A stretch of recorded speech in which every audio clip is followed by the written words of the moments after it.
We're going to start with mixed news on the coronavirus outbreak.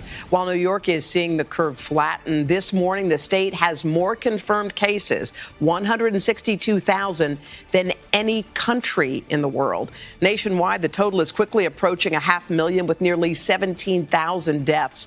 There are also more new signs of the economic impact. During what would normally be a busy week, nearly 80% of the nation's hotels are vacant right now.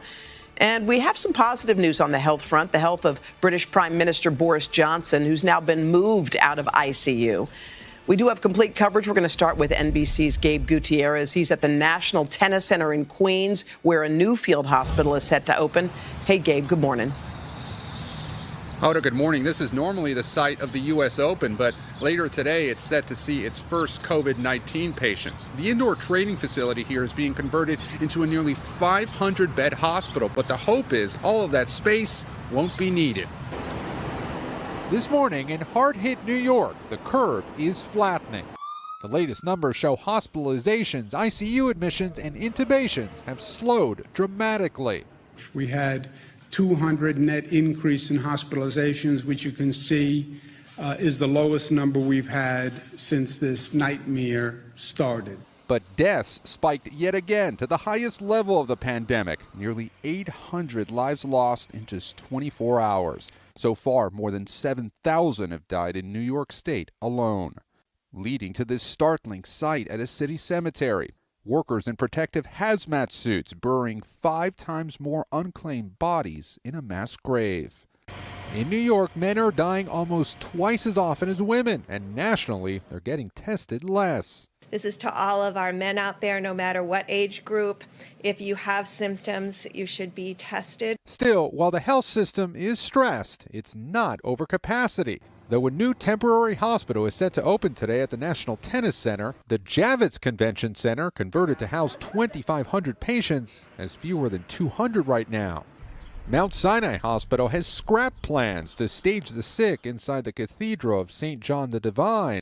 But Mayor Bill de Blasio says he expects social distancing restrictions will stay in place here through at least mid-May. You cannot for a moment get ahead of things and sort of count your chickens before they're hatched, or this disease will have a resurgence and we could actually be worse off. I've just intubated her. Still, at Mount Sinai, Dr. Sanam Ahmed sees hope returning. We hear good things every day. She got a text from a colleague before she started her night shift. She texted a number and said, "This is the number of patients whose lives we have been saving over just the past day.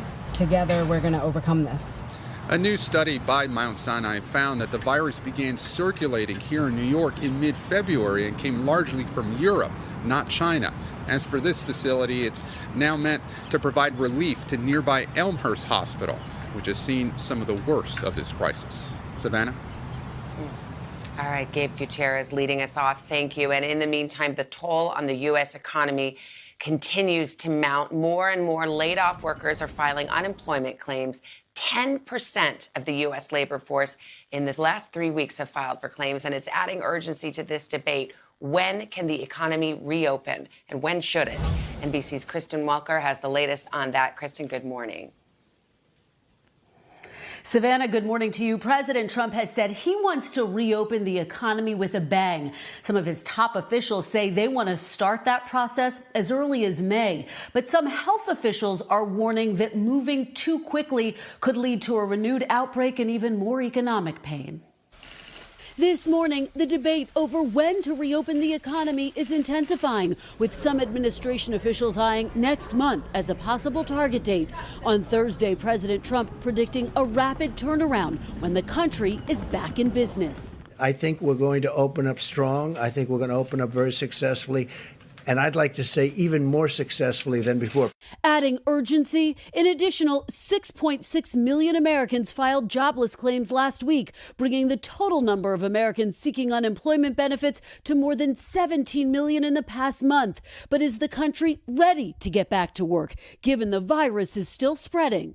Don't you need a nationwide testing system for the virus before you reopen? We have a great testing system. We have the best right now the best testing system in the world. And while some top Democrats acknowledge testing has improved, they also argue any discussion of reopening the economy is premature without more testing all across the country. Shelter in place is making a very big difference, but we really don't have an evaluation until we know the extent of the problem. Testing, testing, testing. Still, plans are underway to lay the groundwork, with administration officials telling NBC News the president is poised to announce a second economic task force that will focus on reopening the country in phases. I think as soon as the president feels comfortable with the medical issues, we are making everything necessary that American companies and American workers can be open for business. But help cannot come soon enough for Americans like Kelly Thompson. The single mom in Texas, laid off from her job as a store manager, has been struggling to get unemployment benefits. I've set my alarm to try to do it at different times. I've done it right before 8 a.m. when they open, and there's just no getting through. Congress has passed trillions of dollars in stimulus, and this week, lawmakers were trying to pass an additional $250 billion for small businesses. Those talks have hit a snag with sticking points, including how much money to spend on hospitals, state and local governments. The Senate is going to be back next week with a lot of pressure on both sides of the aisle to get something done. Hoda. All right, Kristen, thank you. Let's bring in NBC News senior business correspondent Stephanie Ruhle. Steph, those numbers again, 17 million people who filed for unemployment. And I can't get that image out of my head in San Antonio, like 6,000 people lined up to get food at a food bank. I mean, I guess the question is, like, when are people going to get their checks? Where's the money?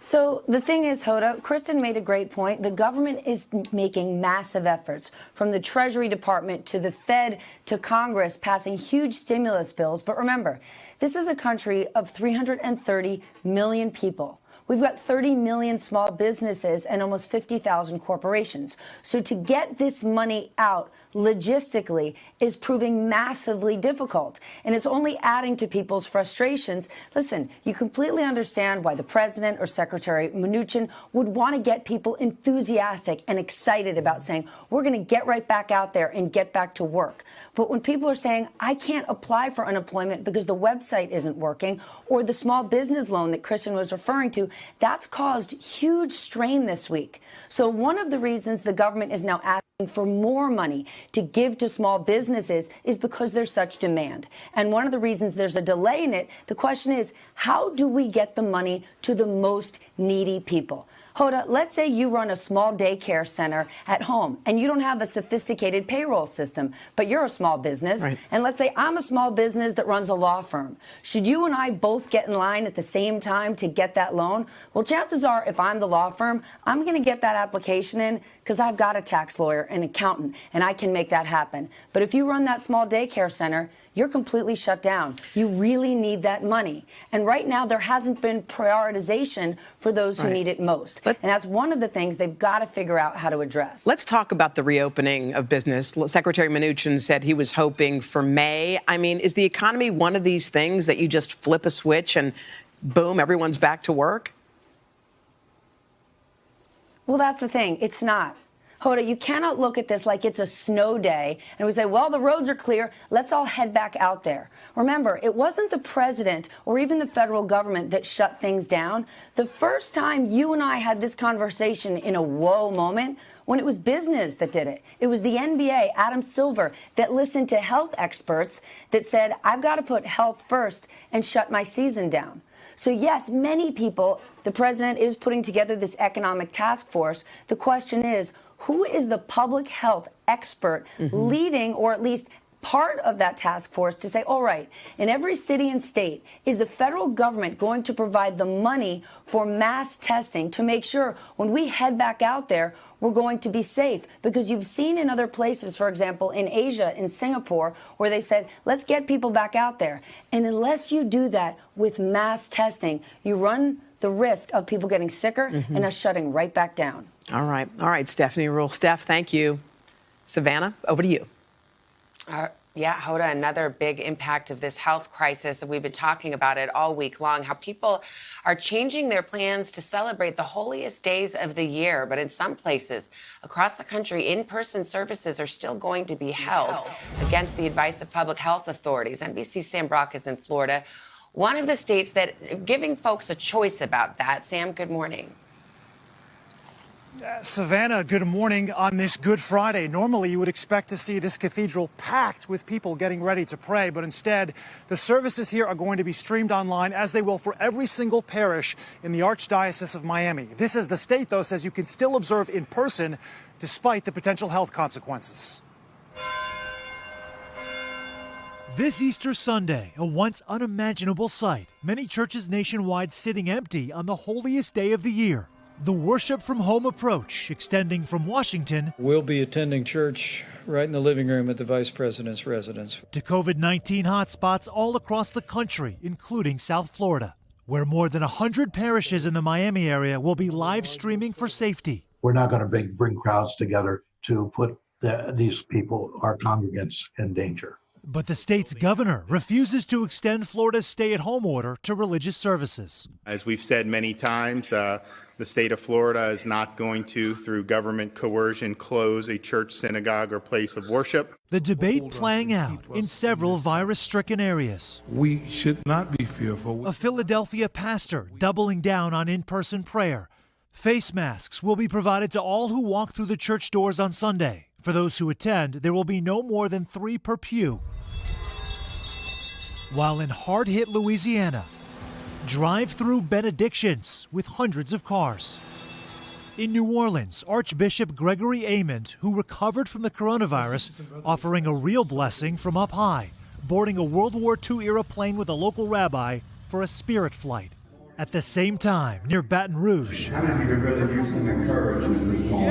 Pastor Tony Spell says he'll hold services at his church, defying not only his own governor, but the advice of many health experts. We pray for all those that are fighting the disease. Joel Osteen's megachurch plans to stream services with Kanye West and Mariah Carey providing the music. Millions of Americans separated by distance, but celebrating together. It will be even harder not to be in the pew on Easter Sunday. But it's the right thing to do if we care about each other. And for the states that do still allow in-person services, social distancing guidelines still apply. That means 6 feet in between people and no hugs or handshakes. Many officials, though, suggesting this year, put tradition aside and practice your faith from your home. Savannah, back to you.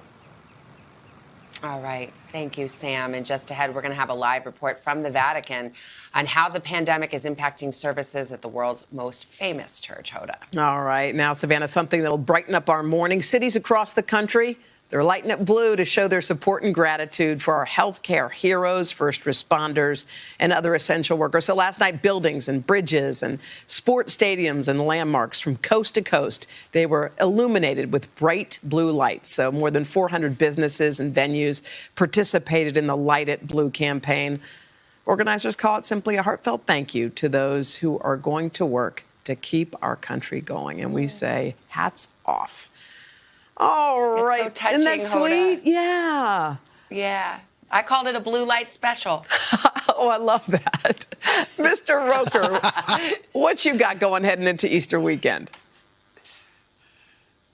Well, I'm wearing blue, too. Unfortunately, we've got some severe weather to talk about starting tomorrow for a big swath of the country. Take a look right now. We've got a risk of severe weather tomorrow into tomorrow night. Hail, damaging winds for 20 people in the plains, southern plains, isolated tornado threat. And then look at this Easter Sunday. Sadly, we've got 56 million people. Thankfully, everybody hunkered down at home, but we could see large and long track tornadoes, damaging wind gusts of 75 miles per hour, and hail 1 inch or longer. Saturday, it intensifies over the plains.